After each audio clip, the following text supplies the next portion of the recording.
Prop Chat, ultimate insights of trading with Sabio. Hey everybody, and welcome back to Prop Chat, the podcast where we talk prop trading with real people who've made it work on their own terms. Today's guest is a marketologist at a rising IT startup who studied abroad, dabbles in brand design, and still finds time to trade. Ladies and gentlemen, please welcome Alex. Hello, Alex. First of all, I'd like to thank you for accepting our invitation and becoming a guest here at Sabio. Let's start with a fun little game. Are you okay with that? Yeah, of course. That's great. The game I call You or a Maniac. Okay. So here's how it works. I'll read out a series of trading behaviors. Some of them, are real things that people actually do, and some of them I just made up for comedic purposes. And some of them might even be yours. So if it's something that you've actually done, just say, yep, that was me. If it's absolutely insane for you, just say, that's a maniac move, not for me. And if you're unsure, just go with, I plead the fifth. If you're ready, we can start. Yeah, sure. Let's go. All right, situation number one. Opened a trade at a party because someone casually mentioned Tesla. That's full maniac. I don't trade when I drink, and I probably never drink anything apart from water. All right, another one.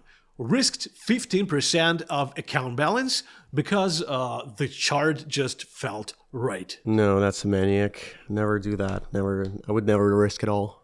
All right. Entered a trade from an airport lounge and lost Wi-Fi connection right after execution. Ooh, yeah, well, that might be me, but I think I'll double check the connection. All right, another one. Decided not to place a trade because Mercury was in retrograde. No, that's a full maniac. Come on. No one does that, I think. Maybe they were right. We don't know. Okay. Installed 3 monitors and then used only one. Yeah, that's pretty much me, because I just like monitors. I don't know. Yeah, I just like monitors. I don't use them at all. I just use my laptop and just 2 big monitors. Just, I don't know, just for RGB lighting, I can feel that. All right. Added 12 indicators to one chart. 12, you said? Yeah. No, that's too much. I would say I tried once this tricky strategy, but I used like 5 or 6 maybe. And did it work? No. That's what I thought. All right. And the last one. Held onto a losing trade for 3 days, hoping that it would teach me something. Well, I think we've all been there, and I've done that actually. I think it was based on some news I've heard, but the other factors were deciding and didn't turn out well, actually.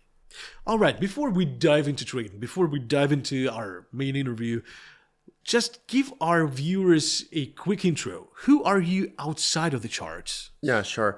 I'm a marketing strategist for some IT startup, working mostly on product launching and brand positioning. I studied digital communication branding in Amsterdam. Apart from my work, I'm vastly into fashion and design.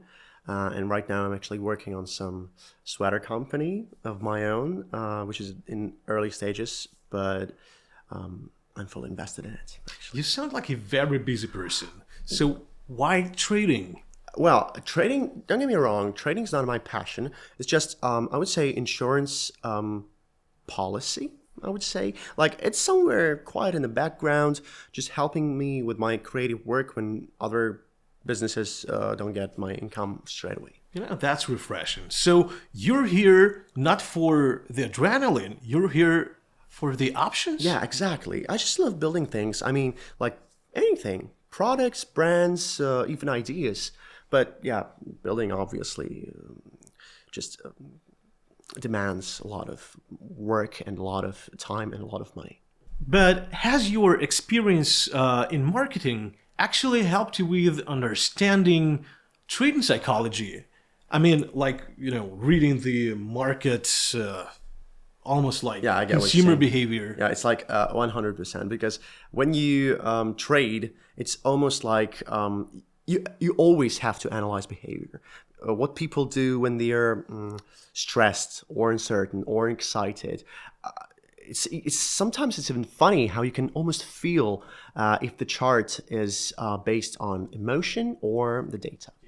Let's talk Sabio. What exactly drew you in? Well, Sabio, well, actually two things. First, I just don't like trading with my own capital. So prop trading was the plan from the start. And second, I just like how unpretentious Sabio was with no garage in a day bullshit and with all that very, I would say, very clean energy. Like you just get your mentors, you get your strategy, your challenge, and tools, and that's it. And So, which assets do you like trade most? well, for now, I'd say it's Euro mostly and USD and crypto, of course. Because crypto now, I think crypto is very potentially rewarding and it's a fascinating market. If you've ever held onto a losing trade too, hoping it turns into a life lesson, well, here's the smarter way to learn. Sabio Academy. It gives you strategies, psychology tools, mentorship sessions, and full trading training. No more YouTube rabbit holes, only battle-tested education. Choose your course or take them all. The link is in description. Did you ever use our mentor's help? Yeah, I actually did. Because once I started trading, in the beginning, I had this bad habit of overtrading. And after one session with your mentor, Oleg, we completely reframed it. I actually started to control my emotional triggers. You would not believe it's a huge shift. I just loved how my view on the whole trading process changed with him. So now we have 2 sessions per month because, as you know, trading likes persistence. So after those sessions with Oleg, what's your way of dealing with those, emotional triggers? Oh, that's a good question, actually. I would say stick to your plan like it's a seatbelt because panic is normal. Everyone panics. And your strategy is very important because it's your anchor, actually. With a good plan, you're safe. Because if it works in the long run, you don't get discouraged by some occasional losing trades. It's like, I'd say it's like traffic rules. When you follow them precisely, it's very little chance that you get thrown off balance.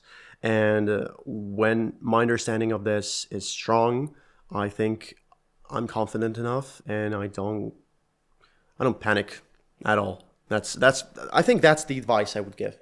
Yeah. So for all the part-time traders out there wondering, how much time do you actually spend trading during your typical week? And if it's okay to ask, what kind of income does that translate to? Well, so I wouldn't say it is. Well, it depends. It depends on the week because sometimes it's maybe just 5 hours if I'm not rushing things. Sometimes it's like 10 to 12 hours a week, including trading reviews and journaling. But the actual trading time is very focused and it's very minimal. As for income, I would say it's not life-changing, but it's consistent, and it's the whole point of it. I think some months I pull in $800 to $1,200, some month less, but as long as it is consistent, I don't rush things. I'm not trying to milk the market. It's more, I think it kind of is beneficial for my creative work more than just for trading itself. Do you have any kind of, monthly income target from trading? Or is it more like, whatever comes in, great, I'm just here for the growth? Yeah, I think no target is there for me. I'm just trying to stay consistent, just stick to the plan as I mentioned, and yeah, that's it. Because some months are slow, some months I don't like to rush things. I'm not trying to milk the market, as I said. It's just about consistency and I would say long-term accumulation. Yeah. All right, and the final one. The final question is here. Let's just imagine that you have succeeded in each and every area of your work. Let's just imagine. Yeah, all right. So now trading is optional. It's not necessary anymore. So my question is, what are you gonna do with all that spare time? Well, that's a great question, actually. But I think I would not settle for some slow, lazy life, as you could have thought, maybe. Quite the opposite. I think more resources gives you.